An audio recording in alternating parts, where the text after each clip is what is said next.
As we're in the peak of summer, with golden sunsets and a heat wave hot enough to make you melt, I can honestly tell you if there was one movie that perfectly describes my childhood in the 90s, this would be it. Three Ninjas Knuckle Up was released in 1995 as it's considered the third installment to the Three Ninjas franchise.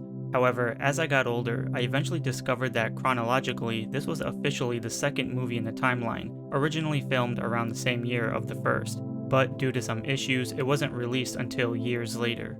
In any case, our three young martial artists, Rocky, Colt, and Tum Tum, returned back to Grandpa's house for another summer of ninja training, as it basically has the same routine of the first film. Grandpa waits for their arrival, tries to sneak attack them, and eventually has a 3-on-1 sparring session, but you know, they all get their asses kicked. Everything is pretty smooth until they befriend a girl named Jo, who's part of a Native American tribe, protesting against a toxic waste company led by Jack Harding. They also discover her father Charlie has disappeared ever since he tried to investigate Jack's illegal methods for using the Native American reserve for his garbage. However, Jo believes her father had been kidnapped for obtaining vital information on a disc involving Jack's company and learns that the mayor is also corrupted. So like all heroes do, the movie basically has our three ninjas aid Jo in rescuing her father, as there's surprisingly a Bollywood dance sequence and tons of fight scenes to enjoy. For example, you have the one at the pizza parlor, the actual waste site, the native land, an abandoned ghost town, and then the town hall, which we'll get into a little bit later. But if you want to see a bunch of grown-ass men getting their butts kicked by a bunch of 13-year-olds, it's quite entertaining, or maybe it's pathetic. The action scenes are more impressive compared to the first film with more intense choreography, but of course, the difference between the stunt doubles and the actors are night and day. You'll notice the differences in height, terrible wigs, or even body sizes, as the stunt double for Grandpa didn't even bother making himself look remotely accurate to the actor, but it's still enjoyable for what it is. Now, one thing I was disappointed for the entirety of the movie is that the three ninjas don't bring back their iconic masks from the first film. The masks are nowhere to be found, as that is what made the movie special. We do, however, see them wear their traditional colored gis in the beginning, which is awesome, but instead of wearing their gis throughout the movie, they end up wearing war paint or standard clothes, which doesn't stand out too much. So now, this is where I find the movie to be really therapeutic, and it's okay if you don't agree, but hear me out.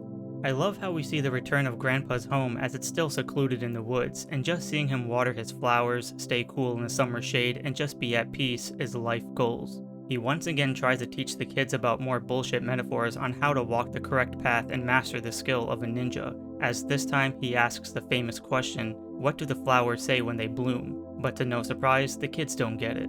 So after an altercation at the pizza parlor fighting off Jack's men to save Jo, which I won't talk about because it's an extremely cringe moment in movie history, unfortunately Grandpa gets pissed because they used their skills for fame and also fears that they're becoming too cocky for their own good.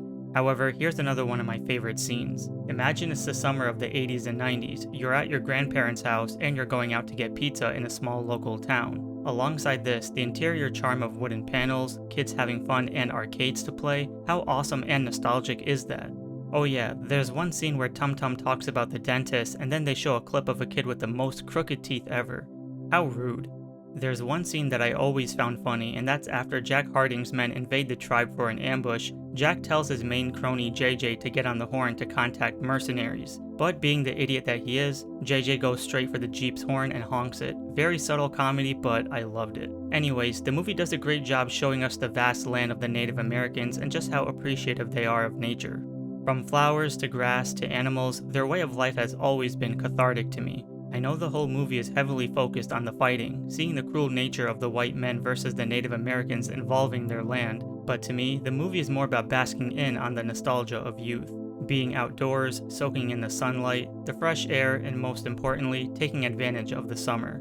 By the end of the movie, a hearing is taking place and they kidnap Jo in order to keep Charlie from spilling out their secrets, with some hilarious bathroom slapping and a crazy chase scene involving underage driving. Aside from this, here's where the movie becomes really intense. When the kids try to head towards Town Hall, Jack has his men guarding the area so they won't spoil the verdict. Now, they continue to kick ass, which is fine, but where it gets really crazy is that they're actually beating up the cops. I mean, they're literally beating the shit out of them. I was always baffled as a kid when I saw this. Nonetheless, Jo hands the disc to Charlie, he shares the information to the higher-ups, and the new landfill ends up getting shut down. And to see Jack go apeshit was absolutely great. So when the Native Americans are celebrating, the three ninjas' whereabouts are nowhere to be seen, and this leads to my number one favorite scene in movie history. After a full heavy day of being outside since the morning, the boys take a relaxing moment to lay down on the grass and reflect about their day, and when looking at the garden of flowers, that's when they finally understood what Grandpa meant all along. Its sole purpose is to bloom without seeking any attention, and leaving quietly is the true essence of a ninja.